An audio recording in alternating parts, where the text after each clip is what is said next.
Hey everyone, how you doing? Welcome back. I'm Fuzz, and today I'm returning to the topic of blind buys, which are, of course, movies that I picked up on physical media without ever having seen them prior to purchasing them. Today's video is kind of part of an ongoing series I've been working on since last year that originally started with this video, my top 10 biggest blind buy regrets. And then for balance, I decided to follow that up not long after with a list of my top 10 favorite blind buys. Then a couple months ago, I did a sequel to my blind buy regrets video. So again, for balance, today I am back with a sequel to my favorite blind buys video, 10 more blind buys that rock. Now, unlike my favorite blind buys video, today's video is not a ranking. These titles are in no particular order because, really after the first 10 of my top 10 favorite blind buys, it gets really hard to rank them after that. So today I've just got a random smattering of 10 more blind buys that I ended up really enjoying and feeling pretty good about adding to my collection. All right, so we're just going to get right into my list here and rock this.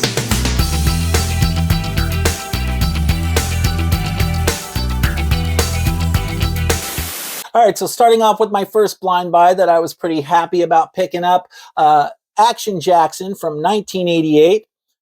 This is a great film. I had a blast with this one. And I think it was Dell over at Dell on Movies who originally recommended this to me. I think he was talking about this in a video that he had made on his channel at the time. And I think he had just picked this up, if I remember right. And he was telling me, hey, it's a great, fun, cheesy 80s action movie. And that sounded good to me. And that's exactly what I was looking for.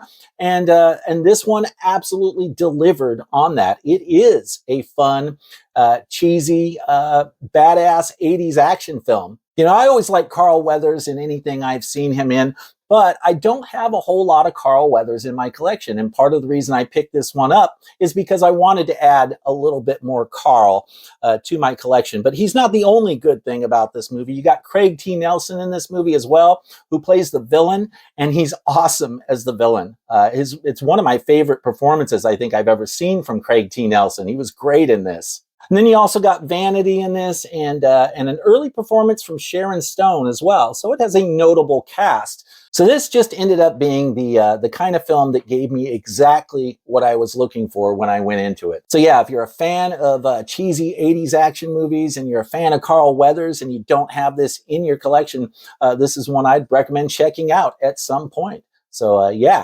Action Jackson. Okay, next up, I've got a 1990 film here, directed by the legendary Sam Raimi. I'm talking about Darkman, starring Liam Neeson and Frances McDormand. This is a great film. I was pleasantly surprised. I mean, I wasn't totally surprised because I know, Sam Raimi knows what he's doing. But I'd just never seen this one before. Bought this totally blind and just had so much fun with it. It's a fun little kind of an action thriller. It's even got a few elements of horror kind of mixed in there, but it's more of an action thriller. It's kind of a genre mashup in a way. It's almost kind of like an action thriller, elements of horror with a little bit of almost like a superhero or comic hero type vibe mixed in there as well. And Raimi just does a lot of really cool creative stuff with this film. The types of shots that he does, the types of effects that he uses. Yeah, it's just a blast. By the way, it also looks amazing on 4K. I think this might have been one of my top 10 4Ks of the year when this came out. It really is a stunning looking 4K. I would even call this demo worthy, right? I don't know if it's quite reference level, but it's definitely a demo worthy 4K. I thought it looked just stunning. So if you've never seen Darkman, but maybe you like Sam Raimi's other work that he's done in the Spider-Man movies or the Evil Dead movies, I would say this is one that's definitely worth checking out. I just had a blast with this one. So if you've never seen it, maybe give this one a try. Darkman. All right, and moving on to my number 3 here. And again, these are not ranked in any particular order. I'm just numbering them so I can keep track of where I'm at in the list. So for my number 3, we've got Death Wish 3 from 1985. Little Charles Bronson action here. And really all of the Death Wish sequels, everything except the first film were blind buys for me at the time when I picked them up.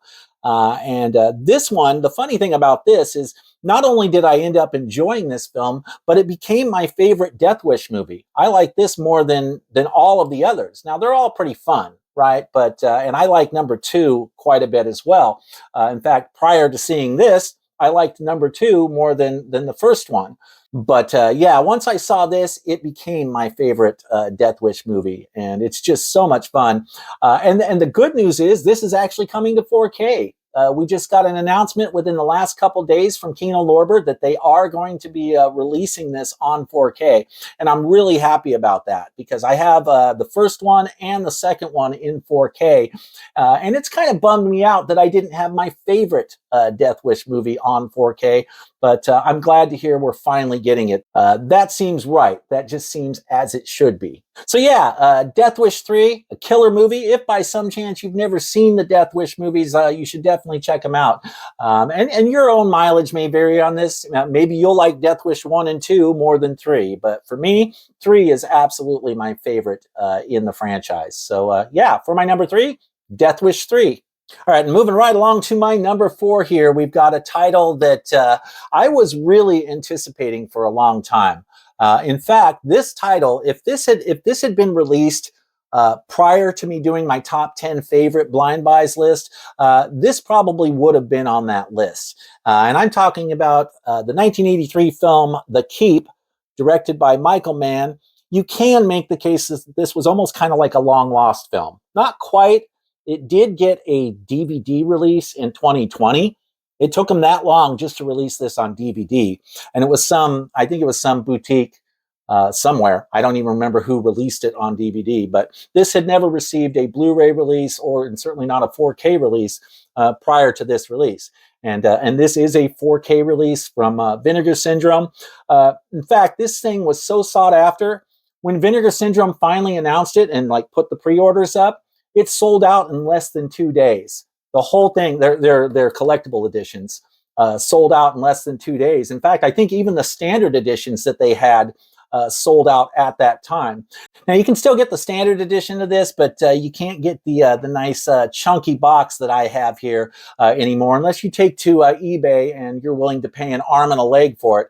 But this one I was so excited to see. I had never seen the movie. I'm a big fan of Michael Mann, and I'd really been wanting to see this movie for quite some time. The idea that Michael Mann was kind of dabbling in horror a little bit really intrigued me. And I just had a blast with it. And I do think it's a good movie. I think it's a fun movie. Now, would I like to see the director's cut or the full-length version that Michael Mann originally had in mind?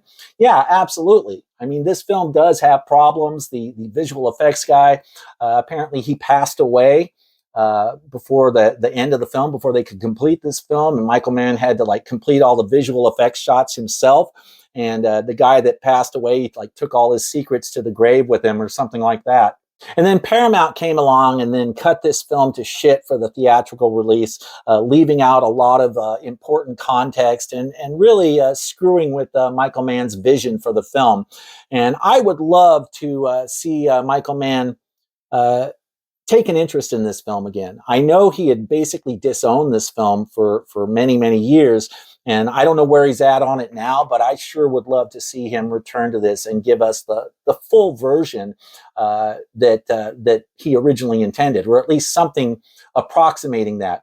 That is, of course, assuming the original footage, the extra footage even exists out there, the source materials, the original camera negatives and all that. I don't know what the state of that is. If the extra footage that's not included on the theatrical presentation here, if that extra footage is available, if it is, I would hope that Michael Mann would take a renewed interest in restoring this and bringing it back to what he originally wanted it to be.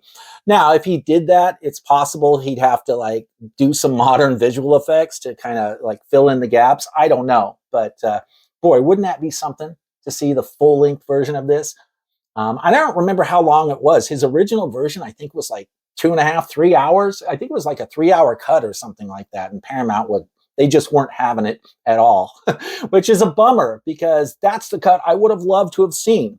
Like I said, you can't get this box set anymore, but I do believe you can still get a standard edition, reversible cover art here on the Vinegar Syndrome release. And this standard edition, you'll probably be able to find it not only at Vinegar Syndrome's website, but Amazon does carry standard edition Vinegar Syndrome releases. They don't carry any slip covers or chunky boxes or anything like that from VS, but they do usually carry standard edition 4Ks of all the Vinegar Syndrome titles. So you might want to check that out as well. So yeah, The Keep for me personally was just a fantastic blind buy. Again, it's not a perfect film. There's all kinds of problems with it, but the atmosphere and the visuals are so cool. So if you haven't seen this one, this is one I would recommend for anybody who's a Michael Mann fan. Let's say that, and even if you're not necessarily a hardcore Michael Mann fan, you may like this as well. But it is the kind of film where your own mileage is going to vary, right? That some people don't like this at all; they think it's shit. Other people, like me, love it. So it's I guess you could say it's a bit of a divisive film in terms of how people perceive it. All right, enough of me rambling on and on about this. For my number 4, The Keep. By the way, if you're enjoying the content on this channel, do me a favor and please consider subscribing to the channel. And if you do, don't forget to activate those notifications as well. Hit that notification bell so you can be alerted whenever I'm posting videos that you might be interested in. And also don't forget to like the video as well. It really does help with the YouTube algorithm and the channel's visibility out there. So thank you so much for your support. I really appreciate it. Okay, and next up for my number 5, we've got a fairly newer film here. Of course, my idea of a newer film is anything that came out in the last 15 years. So when I say newer, just understand what I mean by that. But this one really is a more recent film, and I'm talking about the 2021 film Last Night in Soho, written and directed by Edgar Wright. This is a stunning film. Like, just visually, the film looks amazing. It is I guess we call it a slow burn horror film. And this is one of those movies where I really do think it's best to go into it knowing as little as possible. So I'm not even going to say a whole lot about the story here. Just know that it is a bit of a slow burn. If you like slow burn horror, you might appreciate this one. It starts out kind of slow, but there are some very cool payoffs at the end of the movie. And it's visually, this is, Edgar Wright, he seems to be like kind of doing like a callback to almost like Italian horror, like a Dario Argento aesthetic, like in terms of like the bold use of primary colors. Yeah, he's doing some really cool stuff with the visuals in this movie, and it is a gorgeous looking film. It looks fantastic on 4K, but he's just really artsy in the way he composes his shots and the types of lighting that he uses and whatever. So yeah, Edgar Wright, he did a great job with this one. And if you've never seen Last Night in Soho and you're a fan of slow burn horror, I would definitely recommend checking out this 2021 film. So yeah, Last Night in Soho. All right, I'm moving right along to my number 6 here. We have a 1977 film here, directed by the legendary John Frankenheimer. I'm talking about Black Sunday. This is a great film. If you like kind of like disaster type like thriller movies, this is a fun one. And John Frankenheimer, I'm a big John Frankenheimer fan. It's just been in the last few years that I've started to become more aware of his work. He directed Ronin, which I love. And this is the guy that directed, The Manchurian Candidate in 1962. This guy knew what he was doing, and he was behind a lot of great films. Also directed The French Connection too. There's another one. I mean, he had a huge catalog of films that he was behind. And this was a lot of fun. You got Robert Shaw in this one. You got Bruce Dern in this one. Bruce Dern is playing the bad guy, and he's totally crazy in this movie. He's looking to inflict some damage, to create like a mass casualty domestic terrorism type event. And that's all I'll say about it. But if you like that kind of thing, if you like kind of like disaster thrillers, you might get a kick out of this one. It's a great film. And Arrow Video put this one out. Arrow Video always does an awesome job with all of their work, really. I don't think I've ever gotten a bad release from Arrow Video. This is just on Blu-ray, though. It's not a 4K disc. It was only put out on Blu-ray. But yeah, one I definitely recommend if this sounds like the kind of film you'd like. Yeah, give it a try. Black Sunday. All right, next up for my number 7, I'm kind of cheating a little bit with this entry, but I have 2 films that I want to talk about.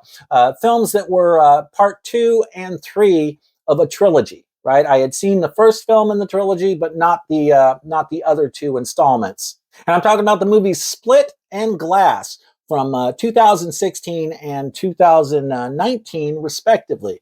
Now, of course, I have Unbreakable on 4K as well, the M. Night Shyamalan trilogy here. I've got all of them.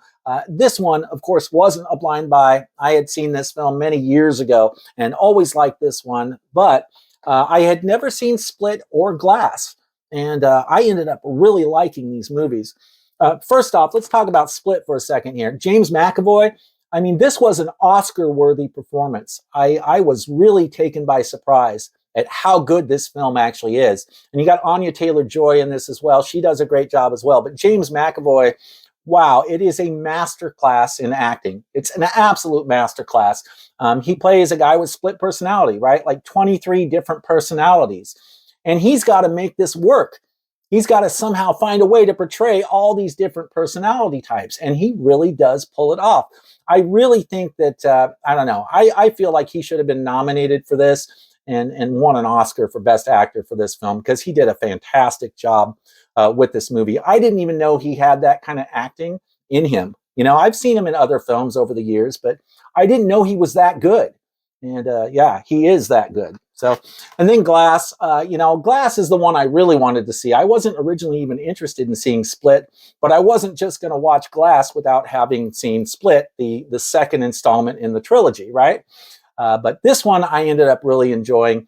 You know, the end is, you know, some people didn't like the ending of the movie very much. And admittedly, that maybe threw me off a little bit. But the more I thought about it after the fact, the more I ended up just like, yeah, that was actually a really cool movie. It's a fun movie, and it kind of picks up, you know, many years later where Unbreakable left off, right? And they even bring back, you know, not just Bruce Willis, but the actor that plays his son in the original Unbreakable. He's all grown up, and he's in this as well. And it's just very cool. I absolutely love what M. Night did with this movie. So yeah, for my number 7, Split and Glass. For my number 8, I've got a Larry Cohen film here called God Told Me To. This is from 1976. Another blind buy that turned out to be a really enjoyable ride. You know, this is a trippy film. It's got a number of different components to it, but essentially, and I don't want to say too much about the film because, you know, I'm always all about you guys discovering it on your own, right? I don't like to give too much away about the story. That's just how I roll. But in this case, I'll give you a little brief setup here. Essentially, you've got a situation where random normal people are just kind of like snapping and going on these killing sprees, right? Like a normal, like mild-mannered father who has never shown any signs of you know, mental illness or anything like that, just suddenly snaps and kills his whole family. And there's all these incidents going around the city where people are just, you know, normal people who've never done anything wrong in the past, who've never shown any proclivities toward violence or anything like that. They're just suddenly snapping and going on these killing sprees. So the movie is about a detective who is trying to figure out what the hell is going on and why these killings are happening and why these people are suddenly just snapping. Because when they're questioned as to why they did the killings, they each have the same answer. God told me to. So I'll just leave it at that. I don't want to say too much here, but this is a great film. It was a really fun ride. And I just had a really good time watching the story unfold and figuring out what was going on with this mystery. So yeah, God told me to. All right, for my number 9, I'm once again kind of cheating a little bit here. It's actually 2 movies under this entry, but it came as a singular release from Vinegar Syndrome, and I'm talking about the Scanner Cop movies, Scanner Cop 1 and 2. I've got a 4K set here from Vinegar Syndrome. Like I said, it's got your 2 slip-covered editions inside. And, you know, the reason I picked this up is because I'm a big fan of the film Scanners, right? And I only discovered the film for like the first time, Scanners, not Scanner Cop. I only discovered Scanners for the first time a few years ago. right? And around that time, I mean, I love scanners so much that I was talking to a friend of mine who was a fan of horror and asking him, hey, are the sequels to Scanners any good? You know, Scanners 2, Scanners 3. And he recommended to me that I check these out. He said that the scanners for the like the official, you know, Scanners 2 and Scanners 3 sequels, he said they sucked and that they really didn't have a whole lot to do with the original Scanners. This, as I found out, and once I did some research, this was actually intended to be a direct sequel to the original Scanners movie from David Cronenberg. Apparently, the intention with these movies was to retcon the other two Scanners sequels and just have these kind of replace them, right? And you definitely see the direct connection here to that first Cronenberg film. So I got this because I figured these were the only legitimate sequels to Scanners, and that's why I bought it. Now, this Vinegar Syndrome box set is long out of print. In fact, it was out of print when I bought it. I actually had to take to eBay and get this from, you know, the secondary market because yeah, Vinegar Syndrome didn't have it in stock anymore when I was interested in it, and that was just that was a few years ago, right? But I do believe you can get like other Vinegar Syndrome standard editions. I do believe you can still get the standard editions separately, and I'll show you what I'm talking about here because this box set is just really cool. You got your two slip-covered editions inside, reversible cover art or two-sided cover art. You know, the Scanner Cop movie on one side, Scanner Cop 2 on the other side, and then these each have slip covers, which, you know, the nice thick Vinegar Syndrome. Oh, I'm holding it the wrong way. There you go, guys.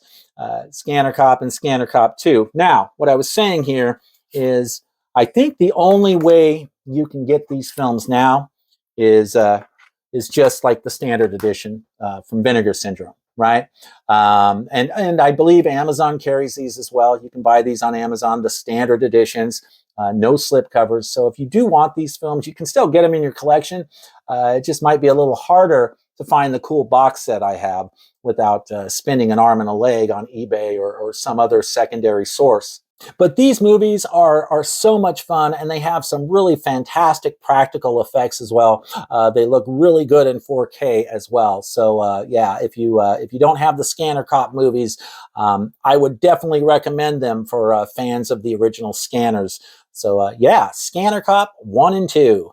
And then for my number 10, I've got a 1996 film here that I'm kind of surprised I didn't include this on my last favorite blind buys list. You know, I don't know why I didn't think to include it, but it's a pretty big one for me. It was a pretty significant purchase for a film that I had never seen before. And I'm talking about Frighteners from 1996, Michael J. Fox. And this is, look at this box set. This is from Turbine Media, a great company out of Germany. They put out some great collectible editions on both 4K and Blu-ray. This is a 4K and Blu-ray box set. It is like a 6-disc set. It is massive. And, you know, it's a great edition, but I ended up loving the movie. And, you know, I can't believe I hadn't seen this movie before. But it's just one of those movies from the 90s that I never got around to checking out. Or if I did check it out, I certainly didn't remember that I had seen it. But I loved the movie, really loved the movie. And it made me, of course, that helps when it's a blind buy and you've just committed to a giant package like this, right? So yeah, The Frighteners is great stuff. Now, I don't think you can get this artwork anymore. I don't know if you can still get this box set or not. I mean, I'm sure you could find it on eBay or something, but I don't know if this is still available from Turbine Media. What they did is they did two different artwork variants for this title. So this is like the original art, and then they have another same box, it has all the same stuff, but instead of that, they use this artwork. And this is like this is the Digipack. It's actually cool. It comes with I mean, this, I'm not going to show you everything that's in this box because I've shown it on the channel before. I don't want to get like crazy into it, but I will show you the Digipack. It comes with a slip cover, and you take the slip cover off and you got your mega Digipack there with 6 discs. The bonus disc has hours upon hours of special features, including an archival, like I think it's like 4.5 hours or 4-hour documentary on the making of the film. And that documentary was made by Peter Jackson himself, of the director of Frighteners. So yeah, this is a great film, and this is a great set that Turbine Media put out. It's one I would definitely recommend if you're a fan of the film. You may be able to get the alternate artwork. That's what I was going to say. All right, so this is the original artwork. They had another variant that had this artwork on the cover, and then had this artwork on the internal slipcover. Right, so they just kind of swapped the artwork for each variant. So I think you might be able to get this one still, but I know this one is out of print now, and you might only be able to find it on like eBay or something. But I will check on Turbine's website and see if they have any more copies of this title, and if they do, I will put a link in the description below so that you can order it. They're a great company. They put out a lot of great stuff, and they got great customer service as well. So I highly recommend Turbine Media if you've never ordered from them before and you're a little bit apprehensive about, I don't know, ordering from overseas or whatever. Yeah, Turbine is a company you can trust. They do great work, and this is one of the coolest collectible editions I own. So yeah, for my number 10, The Frighteners. All right, so that wraps it up for my list of 10 more blind buys that rock. But of course, as always, I do have a few quick honorable mentions that I want to try to breeze through here really quick. The first one is a title that really should probably be in the main top 10 list, right? And it's possible I should have had this in my last favorite blind buys video, but there's a reason I didn't, and there's a reason I'm putting it in honorable mentions now. I'm talking about The Warriors from 1979. Yeah, Warriors, 1979 film directed by Walter Hill. First of all, this was a great movie. I really enjoyed it. I just had a blast with it. But this 4K was technically not the first time that I'd owned it. What had happened is I had purchased this on Blu-ray about 6 months before this title was announced that it was coming to 4K. And when I purchased that Blu-ray, that was a blind buy. But this 4K, this was an upgrade. By the time the 4K came out, I had seen the film, obviously, on the Blu-ray that I had. But I had never seen this film prior to picking it up on Blu-ray. And so that's why, technically this edition wasn't a blind buy, but the film was a blind buy for me when I first got it. Now, the 4K here from Arrow Video is absolutely stunning. It's an outstanding 4K. In fact, I would say this is probably a reference quality 4K. If I remember correctly, I think this was my top 4K of the year when it came out. Like when I did my year-end wrap-up video of my favorite 4Ks, this was, I think, if I remember right, this was my favorite for 2023, I think it was. So yeah, fantastic release that looks just incredible on 4K. So much detail, so much pop and depth and presence to the image. It really is just a gorgeous looking image on 4K. So yeah, if you don't have The Warriors, this is one I'd recommend for sure. Now, like is often the case here, I believe this box set, the little chunky box here, is sold out. I don't think they carry this anymore. In fact, I think it sold out a couple years ago, or a year and a half ago or something when this first came out. Yeah, they went through these box sets quick, but you can still get a standard edition from Arrow Video if you want to at least get the restoration in your collection. Then I also want to briefly mention the Eyes of Laura Mars from 1978 here. This is a great film. Faye Dunaway, Tommy Lee Jones. I've mentioned it, I think, once or twice on the channel in the past, though, but this was a blind buy. And basically what had happened is I think I saw a preview somewhere, like a trailer, or maybe it was just like a quick, like 1 minute scene or something.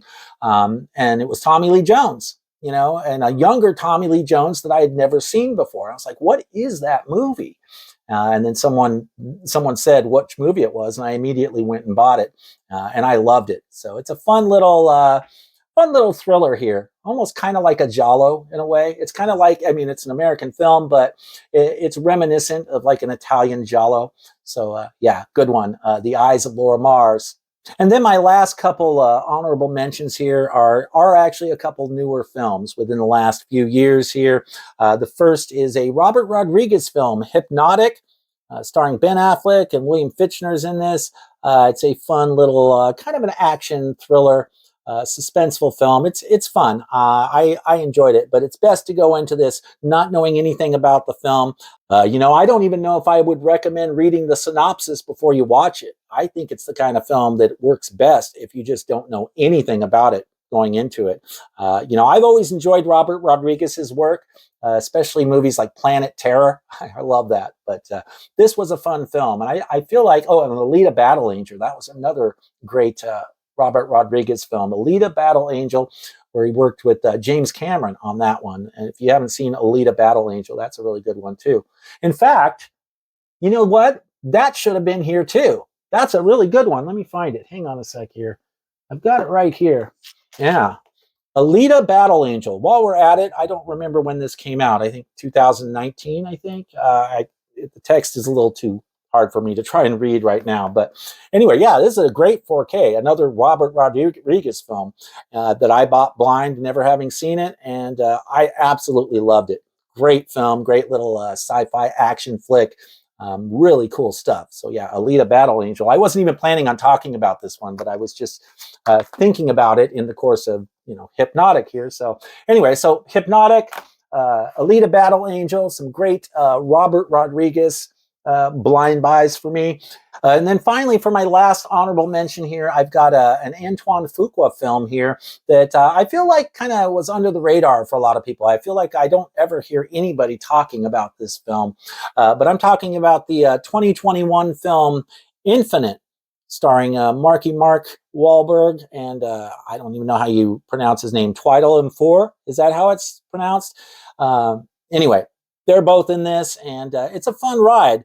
And again, this is one of those ones where I don't know how much I really want to say about the movie. Essentially, Mark is he's got this ability to see his past lives, and he thinks he's going crazy. He thinks he's having weird dreams or whatever. He thinks he's got a split personality, whatever. And then we find out that's not actually the case. And that's all I'll say about it. I don't really want to tell you where the film goes from there, but it's a fun film. Antoine Fuqua, I mean, he's directed some great films. Training Day and the Equalizer movies.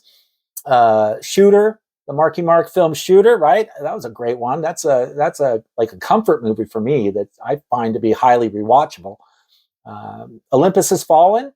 Yeah, that's another one Antoine Fuqua directed. So this guy's got some serious bona fides. He has a long history of making really entertaining films that kick ass. So I enjoyed this one.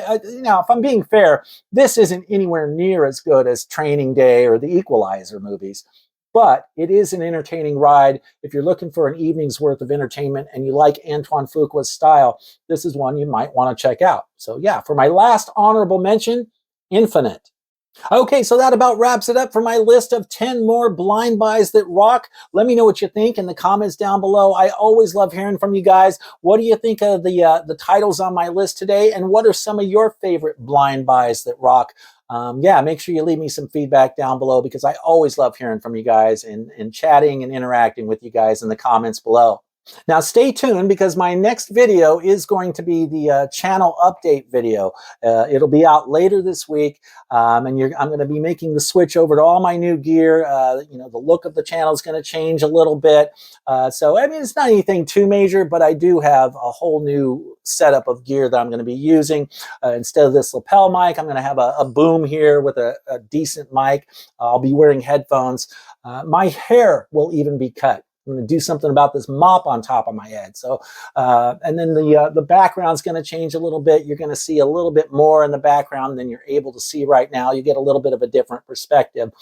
So this is something I've been talking about doing for 2-3 months now. Right, I'm way overdue on making this change over to the new gear. But I do have some changes to the channel that I'll be unveiling in my next video. So be on the lookout for that channel update. Don't forget to like the video and subscribe if you're not already subscribed. Thank you so much for watching today, guys. I really appreciate it, and I'll see you soon.